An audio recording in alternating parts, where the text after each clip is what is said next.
Hello friends, welcome to Exam Tak. साथियों, सबसे पहले तो नमस्कार। एग्जाम तक की तरफ से मैं विमल आपको जानकारी देने जा रहा हूं कि ऑनलाइन जो कुछ चल रहा है, डेट वगैरह का जो सारी चीज़ें आ रही हैं वो कहीं ना कहीं मिस्टेक की वजह से, यानी कि गलती की वजह से हो रही हैं। तो मैं आपको पूरी वार्ता बताने जाऊँगा। जो माननीय विज्ञान शाह सर महोदय से मेरी बात हुई और उन्होंने समझाया, वहाँ पर अपने ओपी सर भी साथ में थे, मैंने भी सुना और मैंने भी सुना, उसके बारे में आपको विस्तार से बताऊंगा क्या कुछ हुआ है। आज की सुनवाई में किसके पक्ष में रही, किसके विपक्ष में रही, इसके बारे में विशेष चर्चा करूंगा। आज की सुनवाई का पूरा पार्ट, कौन रहा हावी और कौन कमज़ोर रहा, उसके बारे में भी आप लोगों के साथ बात करूँगा। तो फाइनली आज सुनवाई होने के लिए 3:45 करीब से सुनवाई अपनी शुरू होती है। जैसे ही 3:45 में सुनवाई शुरू होती है तो बीएड की तरफ से वैसी खिचड़ी पकाने की पूरी कोशिश की जाती है और फिर वैसे ही वो एमए को लेकर के, गुड्डू सिंह को लेकर के, कहीं अर्नव घोष को लेकर के जो इनका डेट का सिलसिला लगातार चलता था, वो चलता देखते जज महोदय एकदम शांतपूर्वक सुनते रहते हैं। जब वो शांतपूर्वक सुनते रहते हैं, फिर माननीय मीनाक्षी मैम बीच में बोलती हैं और बोलती हैं कि मतलब ये इस प्रकार से कार्य कर रहे हैं। तो फिर जज महोदय काफ़ी सुनने के बाद फिर यानी कि 15-20 मिनट बाद वो बोलते हैं कि आर्गूमेंट स्टार्ट किए जाए, नहीं किए जाए। तो जब ये एमए लगा के मिसलेनियस एप्लीकेशन जो अर्नव घोष की खारिज हुई है, तो मध्य प्रदेश की तरफ से जब ये लोग ले गए कहाँ, सुप्रीम कोर्ट, एक नई आई है, मतलब नई मिसलेनियस एप्लीकेशन लगाई। तो माननीय विज्ञान शाह सर ने बोला इंग्लिश में, आप ध्यान से सुनिएगा जो वो हियरिंग है आप ध्यान से सुनिएगा। तो माननीय विज्ञान शाह महोदय ने ये बोला कि श्रीमान जी, अगर ऐसा है ये लोग मिसलेनियस एप्लीकेशन ले गए हैं तो एक काम कीजिए, हमारा केस यहीं पे डिस्पोज कर दीजिए और हमारा केस डिस्पोज कर दीजिए।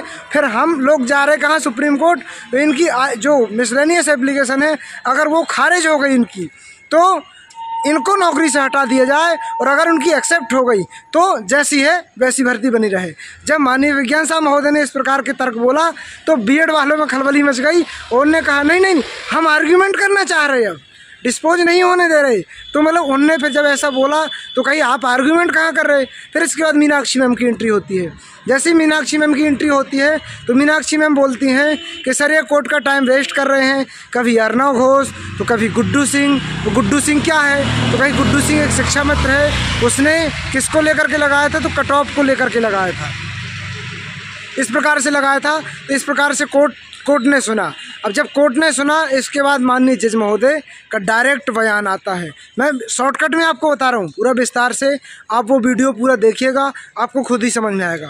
फिर जब वो बोलते हैं कि विस्तार से जज महोदय बोलते हैं कि आपको कोर्ट के ऊपर भरोसा नहीं है, आप ट्रांसफ़र पिटीशन लगा रहे हैं, मतलब आपको सुना नहीं जा रहा, आपको भरोसा है या नहीं। तो उन्होंने कहा मतलब है। तो उन्होंने कहा यस और नो में जवाब दो।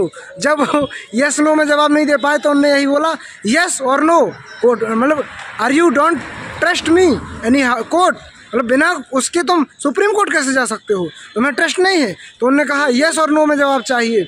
तो फिर उन्होंने सॉरी बोली। सॉरी बोलने के बाद फिर सारी चीज़ें चली।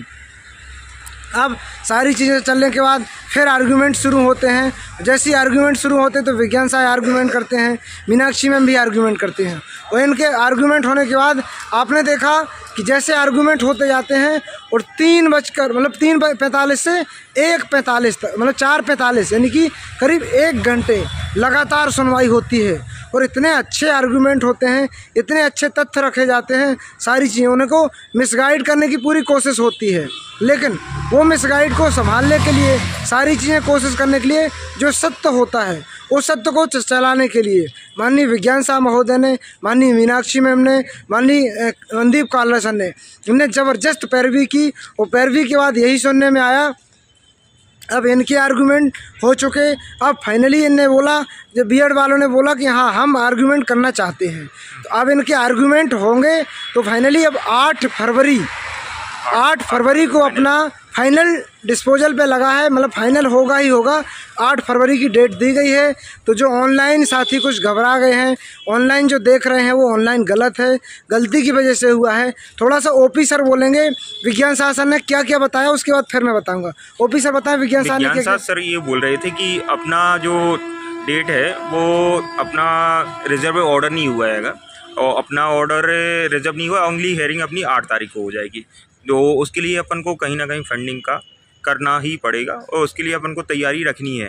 और रिजर्व होता है तो वो अलग बात होती है, लेकिन सर की तरफ से पूरा क्लियर कर दिया गया है कि अपना 8 तारीख को हेयरिंग होनी है। तो और बोलो।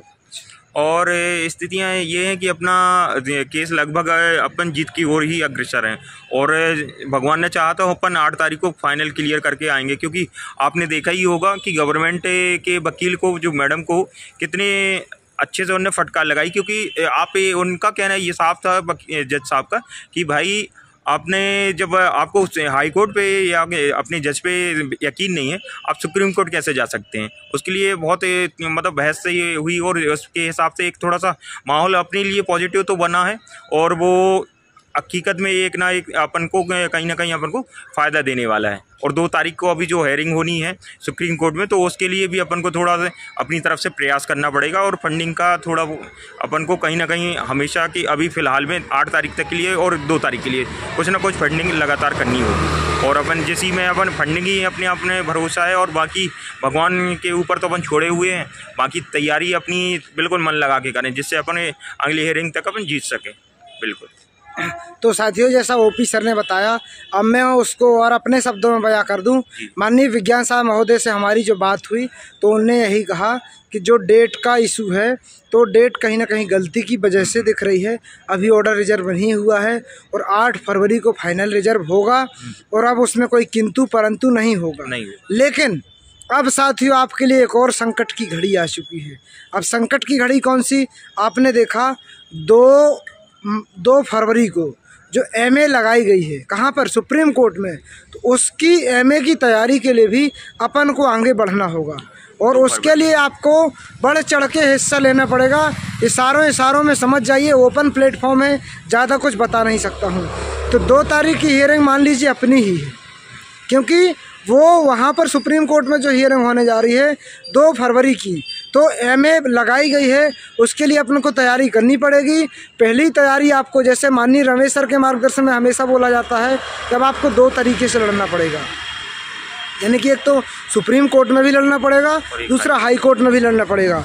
तो 2 फरवरी की जो आपको डेट लगी सुप्रीम कोर्ट में मिसलेनियस एप्लीकेशन की, तो उस पर भी आपको बढ़ चढ़ के हिस्सा लेना पड़ेगा।